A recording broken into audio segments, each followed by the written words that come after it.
சரிகமபா நிகழ்ச்சியில் இந்த ஒரு வாரம் 5வது ஃபைனலிஸ்ட்டாக அபிஷேகாவை தான் சூஸ் பண்ண போகிறாங்க அப்படிங்கிற மாதிரியான தகவல் தான் சமீபத்தில் கிடச்சிருக்கு. சடனாக என்ன மாற்றம் நடந்திருக்கு, எதனால் அபிஷேகா சூஸ் பண்ண போகிறாங்க அப்படிங்கிறது தான் இந்த ஒரு வீடியோவில் நம்ம பார்க்க போகிறோம். Sa Re Ga Ma Pa little champ season 5 Tamil மக்களிடையே மிகப்பெரிய ஒரு வரவேற்பு பெற்றிருக்கு. அதோட ஒரு விளைவு கிட்டத்தட்ட 5வது சீசனை சில்ட்ரன்ஸோட சீசன் மட்டுமே வந்திருக்கு.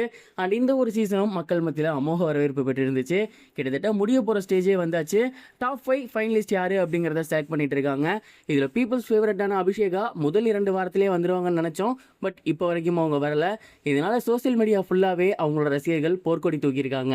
ரீசன்ட் டேஸாக சோசியல் மீடியா ஃபுல்லாகவே அபிஷேகாவோட ரசிகர்கள் எல்லாமே அபிஷேகா ரொம்ப சூப்பராக பாடிட்டு இருந்தாங்க. ஸ்டார்டிங்கில் அவ்வளோ ஹைப் கொடுத்தீங்க, ஆனால் இப்போ நீங்கள் அபிஷேகாவை கண்டுக்கவே மாட்டேன்றீங்க. அபிஷேகாவுக்கு பார்த்தீங்கன்னா நீங்கள் வந்துட்டு ஒரு ப்ரோமோ கூட வெளியிட மாட்டேன்றீங்க. வாண்டடாக அவங்க நீங்கள் ஃபைனலுக்கு கொண்டு போகக்கூடாதுன்னு நினைக்கிறீங்களோ என்னவோ. அப்படி பார்த்தா பீப்புள்ஸ் ஃபேவரட்டில் அபிஷேகாவை உள்ள நிறுவணும்னு நினைக்கிறீங்களா? அப்போ உங்களுக்கு பிடிச்சவங்க எல்லாத்தையுமே டாப் 5 எடுத்துட்டு கடைசியாக மக்களின் விருப்பம்னு சொல்லி தான் அபிஷேகாவை நீங்கள் உள்ள அனுப்ப போகிறீங்களா அப்படிங்கிற மாதிரி ஏகப்பட்ட விமர்சனத்தை நடுவர்கள் மேலேயும் சரி, சேனல் தரப்புலையும் சரி ரசிகர்கள் சொல்லி வந்துட்டு இருந்தாங்க. அண்ட் இந்த ஒரு விஷயம் ரொம்ப பூதாகரமாக வெடிக்கவே, அதுவும் வரப்போகிற வாரம் கடைசி வாரம் கிட்டத்தட்ட இந்த ஒரு வாரம் மட்டும் அபிஷேகா செலக்ட் ஆகலைன்னா கண்டிப்பாக ஷோவோட பார்வையாளர்கள் விகிதம் அப்படிங்கிறது கம்மியாகிரும். இதை புரிஞ்சுக்கிட்ட சேனல் ஒரு விஷயத்தை முடிவு பண்ணியிருந்திருக்காங்க. அது என்ன அப்படின்னா, அபிஷேகாவை இந்த வாரம் வந்து செலக்ட் பண்ணிடலாம் அப்படிங்கிறது தான். இதற்கு அவங்களுக்கு ரொம்ப ஈஸியான ஒரு வேலிட் பாயிண்ட் இருக்குது. அது என்ன அப்படின்னா, ரொம்ப ரொம்ப சூப்பராக பாடக்கூடிய 4 பேரையுமே சூஸ் பண்ணியாச்சு. இதுக்கப்புறம் இருக்குது சுமன், மோக்ஷிதா, ஸ்ரேயா, இவங்களாம் தான் இருக்காங்க. இவங்களை கம்பேர் பண்ணும்போது கண்டிப்பாக அபிஷேகா ரொம்ப சூப்பராக பாடக்கூடிய ஒரு பர்சன் தான். ஸோ இந்த ஒரு ரீசனை வச்சு மட்டும் எடுத்துடலாம் அப்படிங்கிற ஐடியாவில் இருக்காங்க. அதனால் அப்படியே பிளானை வந்து கடைசி நேரத்தில் மாறி இருக்காங்க. இந்த வாரம் அபிஷேகாவை செலக்ட் பண்ணிவிட்டு கடைசியாக பீப்புள்ஸ் ஃபேவரட்டில் அந்த 3 பேர்த்தில் யாராவது ஒருத்தர் எடுத்துடலாம், அதிகபட்சம் சுமன் வந்துடுவார், ஸோ டேலி ஆயிரும் அப்படிங்கிற மாதிரி முடிவு பண்ணியிருந்திருக்காங்களாமா. நடுவர்களும் சரி, சேனல் தரப்பும் சரி இப்போ எடுத்திருக்கக்கூடிய முடிவு அப்படிங்கிறது ரொம்ப ரொம்ப சரியான ஒரு முடிவு. ஏன்னா அபிஷேகாவுக்கு அவ்வளோ ஒரு ஃபேன்ஸ் இருந்தாங்க.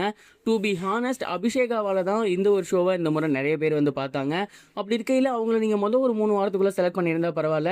ஒருவேளை அப்போ தான் டிக்கெட் டு ஃபினாலே சூடு பிடிக்கும், நிறைய பேர் வந்து பார்ப்பாங்க அப்படிங்கிறதுக்காக அபிஷேகாவை ஃபைனலில், அதாவது 5வது ரவுண்ட் வரைக்கும் கொண்டு வந்திருக்காங்கிற மாதிரி எனக்கு தோணுது. எது எப்படியோ இப்போ அபிஷேகாவை டாப் 5க்குள்ளே உள்ள அனுப்ப போகிறாங்க. ஒரு வழியாக அபிஷேகாவோட ஃபேன்ஸுக்கு வந்து ஒரு மன நிம்மதி கிடைச்சிருக்கும். அண்ட் இன்னொரு நியூட்ரலான ஃபேன்ஸ் அப்படின்னா அது சுமன் தான்.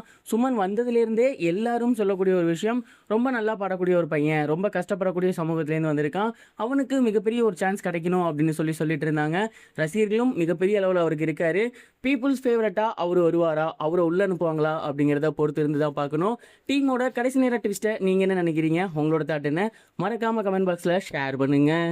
இது வரைக்கும் கனெக்டிங் டிவிக்கு சப்ஸ்கிரைப் பண்ணனா மறக்காமல் சப்ஸ்கிரைப் பண்ணிக்கங்க. உடனடி அப்டேட்ஸ் பெறுவதற்கு நோட்டிஃபிகேஷன் பெல்லையும் கிளிக் பண்ணிக்கங்க.